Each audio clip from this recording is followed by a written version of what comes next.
Hello beautiful people and welcome back to my channel. So in today's video we are going to be talking about gut health. So this has obviously been a massive topic around my YouTube and Instagram Nourishing Tay, which is why I started it up. I still get quite a lot of messages about it and my last few videos I've uploaded in the past 2 or so years have really been on my journey. So they've been a bit here, there and everywhere. So I thought I would pop it all into a video like this so it's more straight to the point. I'm going to touch on the important topics. Yeah, so you have a bit of an understanding on how I healed my gut. But first I am actually going to explain to you a little bit about the gut microbiome and how it works, so you have a bit of a basis of understanding. So the gut is actually known as a second brain in the medical community, so that just goes to show you how important it is and the impact that it has on the rest of our body. Within our gut we have hundreds, thousands, trillions of bacteria, and these sit inside of our gut and our large intestine, and what it actually does is they break down food, they make hormones, our gut bacteria, like I said, is our second brain, so it actually has a lot of functions that we don't realize about. It's not just breaking down food. Now, these bacteria like to stay in balance. So some of you who have done Year 12 bio might have heard the term homeostasis. So this means to be in balance. So our bodies love being in balance. We're really good at regulating and staying in homeostasis. So for example, if we're cold and our homeostasis is a little bit off whack, our body will make us shiver so that we bring our temperature back up and we are back in balance or back in that homeostatic range. Now our gut is exactly the same. So these gut bacteria are loving life, they're doing their things, but there can be a few different things that can actually throw them out of whack. So a few things that can throw your gut bacteria out of whack are antibiotics. So we definitely need antibiotics. If we're really sick, we need them, but if you have a mid-strength course, 5-day course of antibiotics, that actually wipes out 35% of your good and bad bacteria. So if you think about the amount of times you've had antibiotics since you were a kid, it might have been a few times if you were like me. Some of you are lucky enough to never have done it, but that can throw your gut bacteria out of balance. Eating processed foods that are high in fat, high in sugar, that have artificial sweeteners in there, they can throw the balance out of whack. Stress, which is really a really interesting one that I've done a bit of research into, stress can actually impact your gut bacteria as well. But the main one really does come down to diet. So eating a diet, like I said, that has processed foods in it, and you know, growing up, a lot of us would have had our chocolate, had our chips, blah blah blah, kept eating that, and some of us have become more health conscious as we're older, and that's awesome, but others might still be eating those foods, and they generally find that they are ending up with gut issues. Now the reason being for this is, like I said, our body likes to stay in homeostasis, so it likes to stay in that balance. Now our body is very good at bringing us back down when it can, but if you are taking antibiotics over time, not eating good diet over time, our body's slowly, this balance is slowly going to go out of whack. Our body can only bring it back into balance within a certain range. So if we keep putting that bacteria out of balance, the gap is going to keep getting wider and wider to the point where your body actually can't bring it back in balance. So this is when you get what is called an imbalance of gut bacteria. So this is something that I suffered from, which I'll touch on soon. So that is a very brief overview, but I just wanted to explain that because a lot of you, and I didn't even know before I learned about the gut, that there's heaps of bacteria in your gut. Like you hear about probiotics, but what's a probiotic? Who knows? And yeah, anyway, I just thought it was really fascinating that there is lots of little bacteria in your gut that basically determine how efficiently your body works. So to dive into my own gut health journey, so I was in Year 12, so I think that was about 3 years ago now. I noticed that I was having some bad gut symptoms. So I was having diarrhea a lot, to the point, this is probably TMI, but when I'm talking gut health, I just go right into it, guys. To the point where I would be exercising and I would actually be like pooing myself. That's how bad it was. I was having lots of gas, to the point where I looked 7 months pregnant, which is really frustrating. It's super painful, as you know, everyone gets a little bit bloated around that time of month if you're a female, but being so bloated that, you know, you can't do your pants up, and that was really painful for me. I feel really quite nauseous, maybe like 80 to 90% of the time after I ate, which is really frustrating because you look forward to your food and then you eat it and you just don't feel right. It doesn't make you feel good. I was quite tired all the time, and I just found that my body, I didn't feel like I was functioning effectively. I wasn't recovering very well from exercise. Overall, I wasn't feeling fantastic, and I could definitely see that my gut something wasn't right. So I decided to do a little bit of an elimination diet. So I cut out fruit because I used to eat a lot of fruit back then. And I'll just point out, I wasn't super health conscious back then. I've always been health conscious to a point, but I didn't really know anything about the gut, so I thought, hey, maybe I'm eating too much fruit. So I cut out fruit, it didn't really help. I cut out gluten, it helped a little bit. And anyway, I kept going through and sort of eliminating things, and I found that gluten, dairy, onion, garlic, and buckwheat were my five main triggers. I still was having issues every now and then, and a lot of time I'd have flare-ups, and I wouldn't really understand why, because I was cutting out those 5 foods which I assumed were just intolerances of mine. So I was going through all that, I cut all that out, but I still wasn't feeling great, so I was like, okay, I've got to do something about this. So I went and saw my GP. Now if you go to them, generally they'll do gut tests to test for Crohn's disease and celiac disease, which is tests that you need to get done if you are having gut issues, because they can be quite serious. But I was ruled out for both of those, which is great, and then they suggested I go on the low FODMAP diet.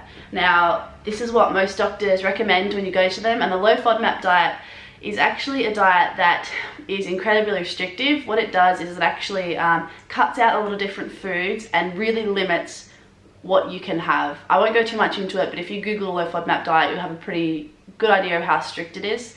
So they said, okay, you have IBS, which is irritable bowel syndrome, go home, eat a low FODMAP diet. So I went home, I looked at it.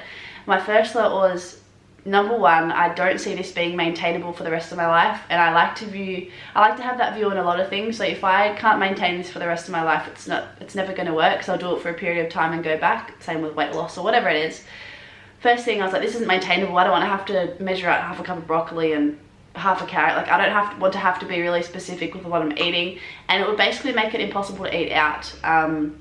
So for me, it didn't really make sense as to why I would do that for the rest of my life. And it also didn't make sense as to why I was cutting out really big food groups. For me, that didn't seem healthy, which was a good instinct of mine to have, because upon doing research, a low FODMAP diet isn't actually that healthy for you. So because it is so restrictive, you actually, if you do it over time, it can put your gut bacteria out of balance. As to have a healthy gut bacteria, you want to be eating lots of diverse foods, and it's basically restricting that, and it can cause more damage in the long term. So that diet was actually made to be used as a short-term relief for people suffering gut issues. It was never meant to be like a long-term diet for people. Anyway, I said I wouldn't go into it, but I sort of did. So yes, so I sort of had IBS, go on low FODMAP diet. I was thinking, no, it's not going to work for me. I don't see that working. And another thing that came to me at this point in time was I didn't understand why I had pretty much grown up my whole life without major gut issues, and then all of a sudden I was just intolerant to these foods out of nowhere. So I understand if you're born with an allergy, you know, you have it, but for me it didn't make sense as to why that would just appear. So I thought I would go and see someone else and get their opinion on it as well. So I actually went and saw another doctor down in Hobart that I was recommended to. She was extremely hard to get into. She takes a couple of months to get into, but she actually looks at everything in an alternate approach. So she was amazing. We did lots of testing, and in the end it turns out I had leaky gut syndrome, which is basically when the cell lining of your gut wall is sort of pulled apart a little bit. It's really inflamed and uncomfortable, and that was as a result of something else I was diagnosed with, which was an imbalance of gut bacteria. I explained that at the start, but yeah, like basically my gut bacteria was incredibly out of whack, which is why I was feeling super unwell. And so basically I worked with this doctor to put it back in balance. Now my diet, as if you have watched my other videos, you probably would have seen, was extremely specific to certain types of bacteria I had to bump up or get rid of. But I was quite an extreme case in terms of how unwell I was, I guess. Most people don't have to go and do the poo test like I did and get it fermented to find out exactly the bacteria that's out of whack, because for most people it's just a process of getting rid of processed foods and a few other things. But yes, so I went on that diet for a month. I came out of it. It was extremely difficult. It was really difficult. It's probably the hardest month of my life. I have really good mental health, but I found that even during that time, because it was so restrictive, it was pretty tough. But you know what, I did it. I fixed my gut. I came out of it, and I was no longer intolerant to these foods. Now the reason I thought I was intolerant to these foods was because, in fact, of that gut bacteria imbalance. So because that was out of whack, I was having other symptoms and thinking I was intolerant to foods, when really it was just getting that gut bacteria back in balance. So when mine was back in balance after that month, I obviously continued to work on it, and I still do. I can now eat everything. So I mean, my body's quite sensitive to a lot of things, so if I go and eat a burger and chips out, I'm not going to be super bloated and feel gross in the fact of like painful bloating, but I am quite in tune with my body now, so I know that that food doesn't make me feel great, but it doesn't make me feel great because I'm bloated, in pain, feeling really nauseous, if that makes sense. I don't know if that makes sense, but basically what I'm trying to say is, after that month of gut healing, my gut was back in balance, I didn't have the intolerances, and I was feeling a hell of a lot better. So the whole time I was going through all this, I was really struggling to connect with other people who had been through the same thing. So I actually created my Instagram Nourishing Tay, and that is where I started to share my journey, share some recipes I was cooking, because like I said, I was cooking without gluten, dairy, onion, garlic, blah blah blah. And then I was putting up YouTube videos on this platform as well, and I have still got that up and running today, and that was an awesome way to share what I was going through, as I really wanted other people out there, if they were going through something similar, to be able to connect with someone and reach out and talk to them, because that is something that I didn't have during that time, which I really would have loved to have. And the videos and the content has actually done exactly what I have wanted it to do, and I have received so many messages since I put out those first videos 2 years ago about gut health, people going through exactly the same thing, just wanting advice or just wanting someone to chat to. So I think that's really amazing, and it goes to show the power of social media. But yeah, so Nourishing Tay did what it was meant to do, and I have managed to connect with a lot of people and talk them through it and help them through it. But a lot of people would send me a message and they would say, "Hey Tay, I watched your video, I would love for you to tell me what I can do to fix my gut." And for me, it was really tricky because I love helping people. I always have loved helping people with their health, but I would get to this point and I would have to say, I would love so much to help you, but I'm not a qualified health professional, so I really can't give you specific advice as to what's going to help you. Here's what helped me, but you know, it was specific, very specific to my condition at that point in time, because it was quite extreme. So I'm happy to be here to talk to you through it. I can direct you to a few people like naturopaths and blah blah blah to go and talk to, but I can't work with you one-on-one to do that. So that has always been a little bit frustrating for me, but I mean, I've still been able to connect with people. So I actually am now an online health and wellness coach. Now this is sort of the missing puzzle piece for me in this whole gut health and helping people situation. So like I said, people would message me, I say, I can't really help you, but now I actually have the opportunity to work with people if they want to improve their gut health, or any other aspects of the health, that is, as I work through a platform called the Health Style Emporium. So this is an incredible platform that has been put together by heaps of health professionals, so from naturopaths, dietitians, skin specialists.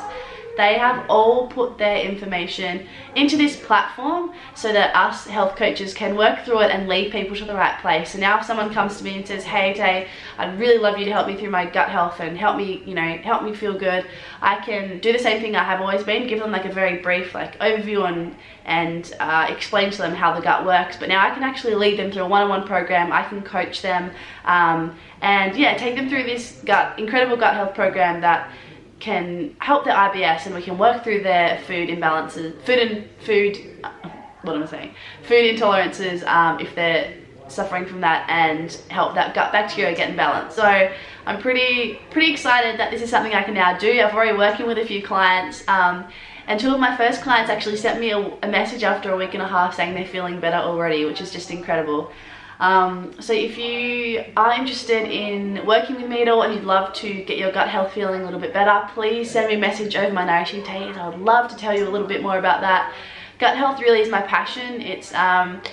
It is something that I find super fascinating, obviously something I've gone through myself, so I really love helping people through that. But even, you know, general health and wellness is sort of a direction this YouTube and my Nourishing Tay is going to start to take, as it is something that I am also extremely passionate about. And look, I've fixed my gut issues, so I don't really have a lot to share on my journey that way anymore, but I'm definitely starting to incorporate more aspects of health and wellness, whether it's fitness, skin health, hormones, which is something I'm going through at the moment.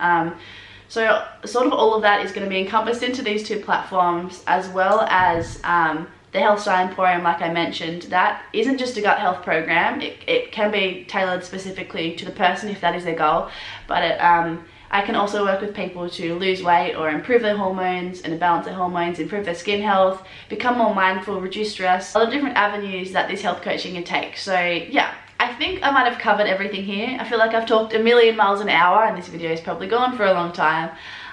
But if you have any questions, please feel free to send me a message on Nourishing Tay, as I love connecting with you guys and talking to you. So I think that is all from me for now, and hopefully I'll be chatting to some of you guys soon. Bye.